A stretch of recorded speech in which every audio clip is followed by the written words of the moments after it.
मोहन वनखंडे यांच्या पाठपुराव्याला यश. मीरासाहेब दर्गा कृष्णा घाट पर्यटन विकासासाठी शासनाची तत्वतः मान्यता. मिरजेतील हजरत ख्वाजा मीरासाहेब दर्गा आणि मिरजेतील कृष्णा घाट परिसरात पर्यटन विकासासाठी शासनाने तत्वतः मान्यता दिली आहे.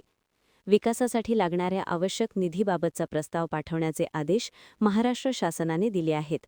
शिवसेना महापालिका क्षेत्रप्रमुख मोहन वनखंडे यांच्या पाठपुराव्याला यश आले आहे.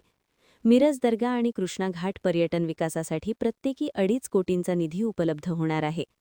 आमदार सुहास बाबर आणि मोहन वनखंडे यांच्या माध्यमातून मिरज दर्गा आणि कृष्णा घाट परिसरासोबतच मिरज तालुक्यातील ग्रामीण भागातील विकासासाठी 20 कोटीच्या निधीची मागणी पर्यटन मंत्री शंभूराजे देसाई यांच्याकडे करण्यात आली होती.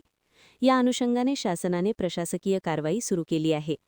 शिवसेना महापालिका क्षेत्रप्रमुख मोहन वनखंडे, सार्वजनिक बांधकाम विभागाचे अधिकारी यांनी आज मिरज दर्गा परिसराची आणि कृष्णा घाट परिसराची पाहणी केली. मिरजेतील दर्ग्याचे ट्रस्टी आणि नागरिक यांच्याशी चर्चा करून या ठिकाणी कोणत्या गोष्टींची आवश्यकता आहे याची माहिती घेण्यात आली. सार्वजनिक बांधकाम विभागाचे डेप्युटी इंजिनियर सावंत, शिवसेना नेते मोहन वनखंडे, मराठा क्रांती मोर्चाचे विलास देसाई, शिवसेना मिरज शहर अध्यक्ष विनायक सूर्यवंशी, गजानन मोरे, मौलाभाई कुरणे, दर्गा खादिम जमातीचे असगर शरीक मसलत आणि जानिब मुश्रीफ यांच्यासहित पदाधिकारी, कार्यकर्ते, नागरिक मोठ्या संख्येने उपस्थित होते.